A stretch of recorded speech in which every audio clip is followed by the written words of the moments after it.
we've been seeing a lot of shift also of the mindfulness of brands to shift to a more sustainable materials. Because apart from they are mandated because of legislation like the EPR law or the Extended Producers Responsibility Act, they're also being pressured by the global counterpart or by their headquarters to really look into materials that are actually has a lower environmental footprint.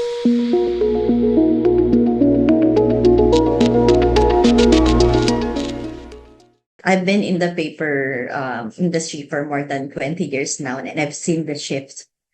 So in terms of demand, before our most of our papers are being sold for graphic industry. But because of the technological advancement and the digitalization, there is actually a shift. And after the pandemic, we've seen a lot of shift in terms of more demand on the packaging materials. And then as we go along, we've been seeing a lot of shift also of the mindfulness of brands to shift to a more sustainable materials.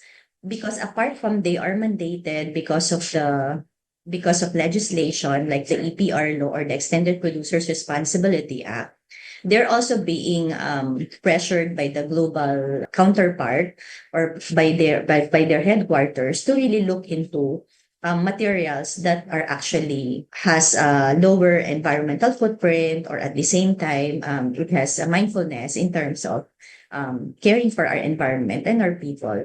So basically that's the trend that I'm seeing.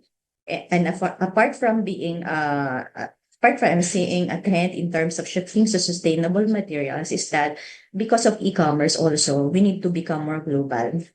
So if we want to compete with our in globally, so you also have to be mindful in terms of shifting to a better packaging. When we talk about specialty papers, one of the fast-selling product that are mainstream is actually our specialty papers coming from Fedrigoni. Fedrigoni is an Italian mill. We have history of more than 20 years already of distributing them.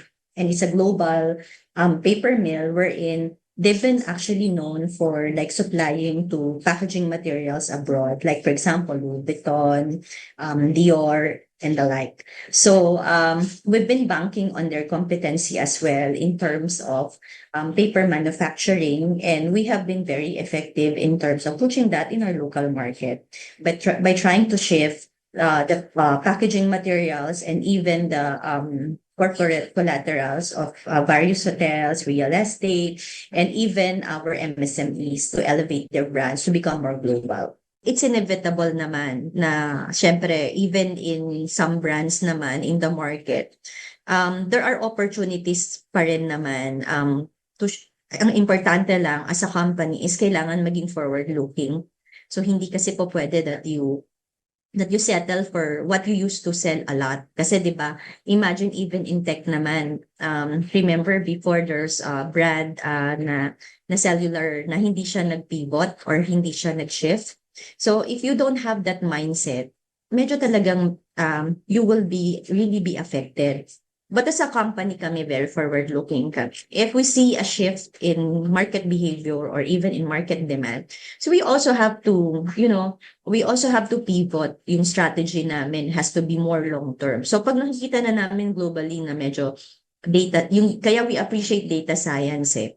Kasi few years back, talagang nakikita na natin yung shift sa market because of advancement in technology na medyo bababa yung graphic because of digitalization. Even yung annual report, they used to print a lot, di ba? Pero ngayon, talagang medyo yung iba, digital na.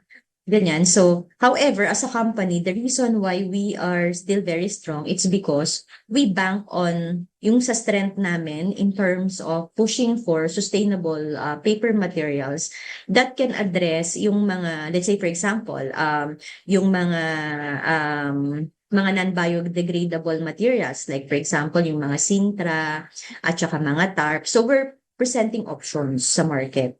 Kasi apart from compliance, is kailangan din, meron silang available na option in the market para ma-realize natin yung mga gains natin pagdating sa pag-comply sa mga legislation. So, we find that as an opportunity as a paper company na hindi lang kami basta nagbebenta ng papel. We also have this certain advocacy din na I think naman people when they see yung sincerity and authenticity ng isang company in trying to help out in terms of providing of funds is ano yun they tend to believe yung brand at saka they tend to follow kung ano yung mga recommendations natin.